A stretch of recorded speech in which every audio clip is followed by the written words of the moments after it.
In this tutorial, we'll go over how to create this fake volumetric lighting effect where we can get closer, see our objects pretty clear.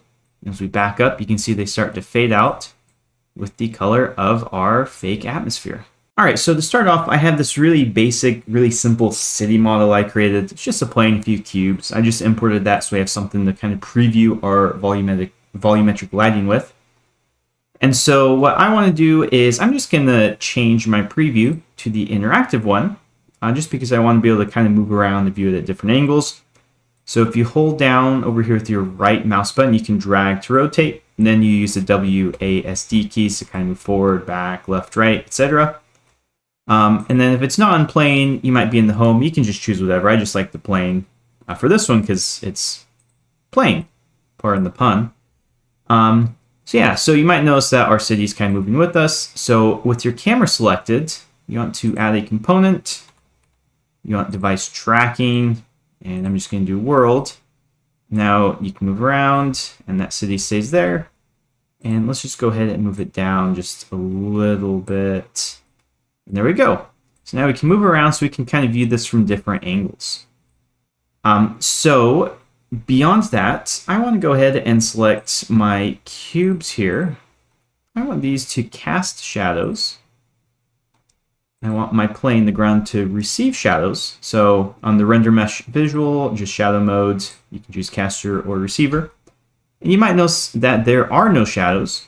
So what you have to do is you have to select your light, make sure it's a directional light, turn on shadows, and then they're very, very faint. So I'm going to turn off this environment map. So it's just a directional light. Now you can see our shadows are being cast onto the plane. And so I'm just going to kind of rotate this maybe more towards us, just make it a little easier to kind of preview our volumetric effect because the lighting is going to kind of come to play a role in it later on. Okay, so now that our scene is set up, let's go ahead and start on our material. So in the resources panel, I'm going to create a new empty material. And once that loads, I'm going to select it and then click on graph editor. And then always, sometimes this will open you up on the wrong material but show the correct name. So in this case, it's correct. This is our empty material. But if you see something else, some other material, even if it says empty material, click here and just select your material to make sure you're working in the right material. I've made that mistake a few times editing the wrong material. All right, so let's go ahead and let's give ourselves a little bit more space. We'll make the preview a little smaller. We do want to keep this up because there'll be some things we're changing. But let's go ahead and get started. And actually, let's add a plane to our scene so we can preview our material. So let's jump back to the scene really quick. And let's move this plane. Let's just move it over here. And I'm going to rotate it because there's going to be something we want to see with it. So there we go. There is our plane in our city. And now we can give it our empty material, and it should show up as bright white. So you see that there's our plane with the material. Now let's get started. Okay, so how we're going to create this volumetric effect is we're going to create many copies of this plane so that it's just kind of like adding layers between you and stuff that's further in the background. Now we could just make lots of copies of our mesh, but that's going to make the material stuff a lot harder and it's not as performant. So what we're going to do is select your material, and let's go ahead and not duplicate. Let's rename it to light rays. And over here, we want to change the blend modes to normal. We don't want it disabled. And we want to change this instance count. Let's change it to, let's say, 50. So this means is for our mesh, it is going to render it 50 times. We don't have 50 objects, but it's going to look like we have 50 objects, if that makes sense. So it's just going to take the same object, draw it 50 times. Now you might notice that nothing's changed. And that's because all 50 copies are being rendered in the same spot. So all 50 instances are right here. So we're going to, with our shader, adjust the world position of each instance so that they show up offset. And that way we can get a bunch of nice layers. And that is the key to faking this volumetric lighting effect. So I'm going to start by grabbing the instance ratio node. So I'm going to add a node. And if we search for instance, we have the ID, the count, and the ratio. So the count will give us our overall number. So this would be 50 in this case. The ID is going to go from 0 to 49 for our instances. So we stop at 49 because it includes 0. And the ratio is going to tell us how far through that we are. So our first instance, our instance ID 0, it's going to be 0 divided by 50, which is 0, all the way up to 49 divided by 50. So this ratio goes from 0 to 1, not including 1. And so this way, we can take this and based off of our ratio, which instance we're at, we can offset it. So let's take this, and I'm going to first add a multiply node. And the reason we want to do that is we're going to also add a float parameter. And I'm going to name this our instance offset. And we're going to use this to control how much spacing is between our different instances. So I'm going to turn on min and max so we get a slider. Let's just say min 0, max, let's just say 100. And we're going to hook this up to here. And so now our instance ratio, we can multiply it. So this is going from 0 to 1, but now we can multiply it to go from, say, 0 to 100. So we're going to take that, and then we're going to do a construct vector. We want to move this to the z input. Let's zoom in a little bit. And just to clean things up, we can disable that input 4. And so YZ, we come back to our scene. Let's select our plane. So if I grab, if I switch to the move handles, and I change this to local space, you can see that we have a Y direction, X direction red, and then blue is Z direction. And we want to have layers going in the Z direction. I'm just going to change that back to world. And so we're going to have 0 offset in the X and Y, but now we have some offset in the Z. And now we can add this to our object's position to offset our instances. I know this is a lot of probably mumbo jumbo. It's hard to understand without seeing it, but we're almost ready to actually see this in action. So let's move our shader over. We have a few more nodes to add. And so I'm going to add the surface position node and then select that. We want to offset in the object space. So make sure the space is object. Now we're going to add this to our object position. So we're going to take our offset, no offset in the X and Y, just an offset in the Z. We're going to add it to our existing position. And the reason we add it to our existing position is now we can move it around the scene. But you might notice that our shader wants the world position. But here we have the object position. So we're going to drag out here, and we want to search for a transform. And we want to go from object space to world space. Now let's connect this up to world position. And then if we select our light rays material, we can increase our offset. Now you can see that is starting to grow. And if we go really high, you can see those gaps. So now we have 50 copies. I'm not going to go and count them, but we have 50 copies of our plane, but these are all instanced materials. We only have one actual mesh in the scene, but it's being rendered 50 times. And we can adjust the offset with this slider. So we can have it very fine spacing, or we can go bigger spacing. And if we want this to take up a big area with a good spacing, we can increase this instance count. So we go up to 100, and you can see we have even more. So I'm going to keep this at 50 just for now. But that is how we're going to work with the instances. And so how this is going to work is we're going to have one end and then the other end. And so as we look through this, depending on where we're at, we're going to look through more or less layers, and that's going to create the illusion of volume.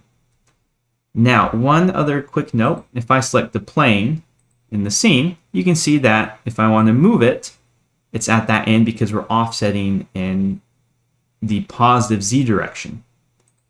So one thing I like to do is, since this ratio goes from 0 to 1, I'm going to subtract 1/2, 0.5, and hook that up to the multiply. You can see it shifts it back.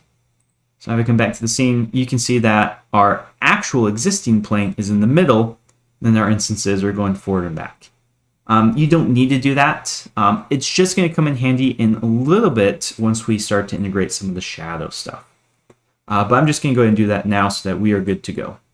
All right, so let's go back to the material editor. So we have our instances, but we don't have any kind of volumetric looking effect yet. So let's go ahead and add that in. So I'm going to start by adding a color parameter so that we can choose our color. So we can call this, let's call it light color. And then we're going to take this and we can drag off, and we're going to add a swizzle, channels swizzle. So what this does is it lets us take and select certain channels. So XYZW is grabbing all of them. So you can either do XYZ or RGB. And so that will grab just the red, green, and blue values and leave the alpha value off, because we want to control that alpha separately. So I'm going to take this, I'm going to add a construct vector. I want my first input to be a vec3. And then from now, we'll just set our alpha to 1 so we can see it. Let's hook up that color. And now if we select our material, now let's choose maybe this like bluish purplish color. You can see that now we have a color there. And if I select this, let's change this opacity to like 0.5. Now you can see we get kind of this see-through effect. And you can see that we're starting to get to that volumetric lighting effect. So let's go ahead and bump this instance count up to 300. And in our scene, I'm going to grab the plane. Let's rotate it a little bit. Let's scale it up. Now I'm going to move it back. So you can see that we're starting to get kind of that effect. It's definitely too hard to see through, but you can kind of see that here on the edge, we have our building starting to fade out. So let's go ahead and have better control over that opacity.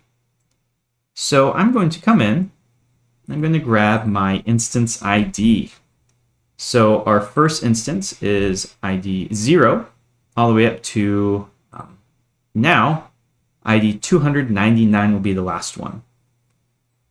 So we're going to adjust the opacity based off of that. In the back, we want it pretty opaque, and the front, we want it more see-through. So I'm going to connect this to a divide node, and I want it on the bottom input. I want this top one to be 2. I've just done some playing around. This seems to work pretty well, but this is something we can adjust. So now I want to connect this into the alpha channel of my construct vector. Now you can see that we have something different over here. So let's come back to our scene, and you can see that at the back, our first instance is very purple. It's not see-through. And all the way at the front, it's very see-through. Now, one thing you might notice as we come to the sides, we lose our effect because it's just a flat plane.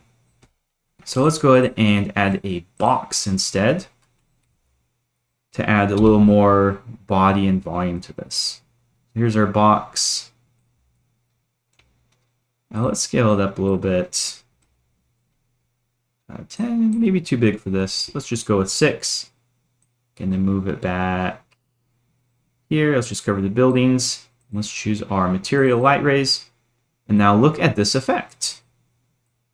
So if I come over to the preview, if I come back, you can see our buildings are kind of faded. And as I come closer, you can see that there's less and less of that kind of volume in front. So we're less purple. If you back up, you can see more purple effect taking hold. So that is pretty cool. So that's the basic volumetric lighting. Look up to 10. So if we come to the sides, we can still kind of see it. It doesn't look as great from the sides, and then we lose it from the back. So this effect is very directional, but if you have your scene set up where the light's always coming at you, this is kind of like a really nice kind of fade effect. So if we want to make it stronger, we can move our box this way so that we have our more opaque instances closer up. So now look at that. You can back up, things start to fade, you come close, and they are less faded. So that is already pretty cool if you ask me. I mean, that does a pretty good job. It's not perfect. You have to be very careful with your scene setup, but this is a very cool effect if you ask me. Now, at the beginning, I mentioned having these shadows and stuff and setting up our instances in such a way. So I'm going to move that box back just a little bit. Let's go back to the material editor. And in real life, the volumetric light should be less directly in line from the building to the shadow. So if we line up here, there should be less here because our building is blocking the light. And so we can actually somewhat do that. So over here in the material editor, I'm going to add the shadow sample node. So this gives us information about the shadows on our object. So I'm going to take this and I'm going to multiply it by our opacity.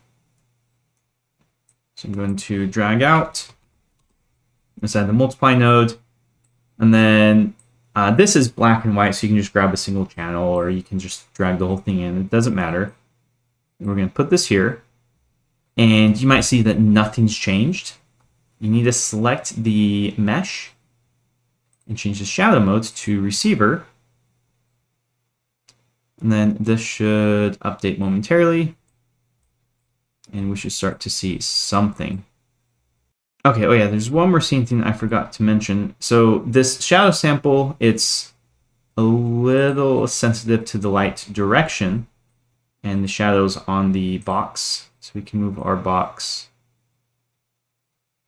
back a little bit. And I'm just going to line this light up with the camera. So let's reset this rotation. So we want to go 180 around the Y.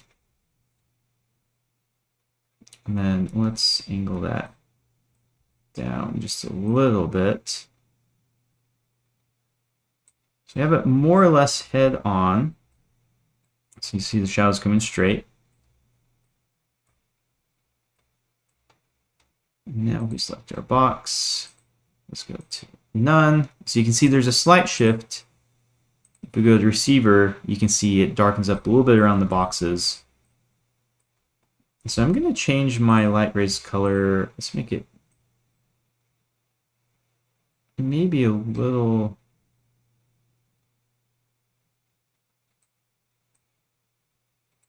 darker. I kind of like that purple.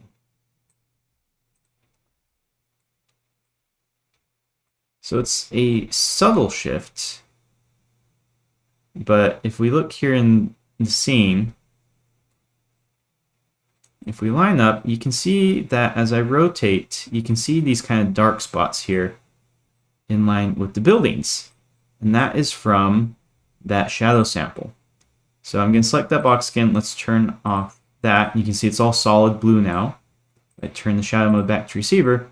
Now we kind of get those darker bands where our volumetric fake lighting is interrupted by the buildings. Now, it also technically extends back behind because of how the shadow sample works. But it can be a nice little touch. It's usually subtle. It's not going to be very drastic usually. But yeah, here you can see that we have these darker bands here where the light's blocked out by the buildings. And so this depends a lot on your light direction, where our box is. So if we move our box, you can see that those shadows kind of move based off of how the shadows are being cast onto it from the buildings, etc. But it can be a nice little touch with your light. Something to play around with. Regardless, the shadow sample node's kind of cool, so now it's there. But yes, this is the basic gist. You can definitely play around. There are limitations for viewing angle, but this is kind of the basic setup. We do that node instancing, and then we kind of just play with the opacity based off of the instance ID, so we get that nice kind of fall off. So that viewing straight on, there's not too much volumetric lighting, but then in the background we kind of block things out that are back there.